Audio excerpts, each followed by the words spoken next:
Pourquoi prenons-nous du poids? Le fait de prendre ou de perdre du poids, sauf dans les situations pathologiques, est une question purement mathématique. Découvrez pourquoi prenons-nous du poids dans cet article. Pourquoi prenons-nous du poids? La réponse à cette question est très simple, parce que nous ingérons plus de calories que celles que nous sommes capables de brûler.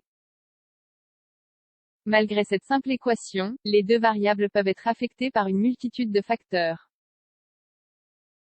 Certains mécanismes hormonaux diminuent la dépense énergétique. Ou les mauvaises habitudes augmentent l'ingestion de calories. Sachant cela, chaque léger déséquilibre occasionne une perte ou une prise de poids. Voyons cela plus en détail. Pourquoi prenons-nous du poids? La dépense énergétique. Il s'agit d'un élément qui peut se modifier. Il existe effectivement une dépense énergétique par le simple fait que nous sommes vivants, c'est la dépense énergétique basale. À partir de là, toute activité physique augmente la dépense énergétique quotidienne. Le sport présente une double fonction. D'une part, il constitue une dépense énergétique en tant que telle, et d'autre part, il augmente le tonus et le volume musculaire. Ce qui se traduit par une augmentation de la dépense énergétique au repos. Pour maximiser cet effet, il faut prioriser l'entraînement de force par rapport à l'entraînement aérobique. Ce dernier pourrait même entraîner une perte de la masse musculaire. Par conséquent, l'exercice régulier est un excellent moyen de contrôler le poids, selon un article publié dans le journal Metabolism. Il sert aussi bien à prévenir l'obésité qu'à la combattre. Les personnes sédentaires prennent plus facilement du poids car la quantité de nourriture dont elles ont besoin est souvent inférieure à leur appétit. Ce qui entraîne une suralimentation. Ainsi, une réponse possible à la question « Pourquoi prenons-nous du poids ?» est que nous ne faisons pas assez d'exercice physique. Pourquoi prenons-nous du poids? L'apport calorique. Il s'agit de l'autre variable modifiable dans l'équation de la prise de poids. Il est effectivement essentiel d'essayer d'adapter l'alimentation au niveau d'activité. Par conséquent, les sportifs ont des besoins énergétiques plus importants que les personnes sédentaires. Normalement, l'appétit a tendance à correspondre aux besoins énergétiques. Surtout chez les individus présentant des morphotypes ectomorphes et mésomorphes.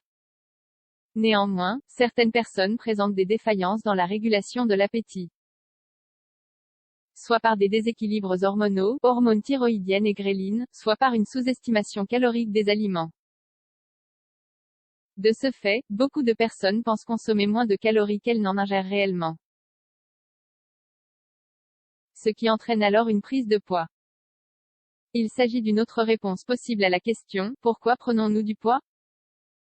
Une consommation excessive de graisse, de pain ou de produits transformés peut être néfaste. Les sauces sont également des aliments qui contribuent à une augmentation de la densité calorique. N'oublions pas non plus l'alcool. Ce sont des données que l'on retrouve dans une étude publiée dans le journal Obesity.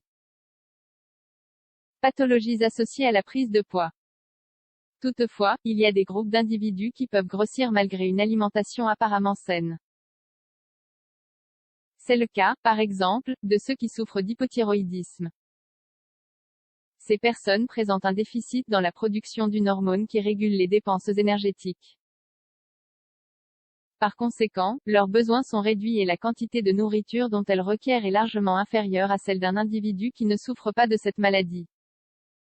D'autre part, certaines personnes souffrent d'altérations dans la production de la gréline. Cette hormone contrôle l'appétit et est régie par un ensemble de récepteurs. Une défaillance dans le fonctionnement du récepteur peut entraîner une production excessive de cette hormone. Même quand les besoins énergétiques sont couverts. La conséquence est alors une prise de poids. Toutes ces situations échappent généralement à un contrôle diététique. En général, ces patients nécessitent un soutien pharmacologique pour réguler leur poids. Les médicaments permettent effectivement de réguler les systèmes hormonaux et de simplifier la gestion nutritionnelle. Pathologies associées à la perte de poids. Outre les maladies qui déséquilibrent l'équation du côté de la prise de poids, il en existe d'autres qui produisent l'effet inverse. Un exemple clair est l'hyperthyroïdisme ou le cancer. de pathologies qui augmentent les dépenses énergétiques au repos ainsi que les besoins nutritionnels. Cela doit être compensé par une augmentation de la densité calorique de l'alimentation. Si ce n'est pas le cas, la personne peut alors perdre du poids, ce qui rend difficile le contrôle de la maladie. Le rôle du microbiote intestinal. Ces dernières années, cependant, une troisième variable a vu le jour. À savoir le rôle des organismes vivants de l'intestin.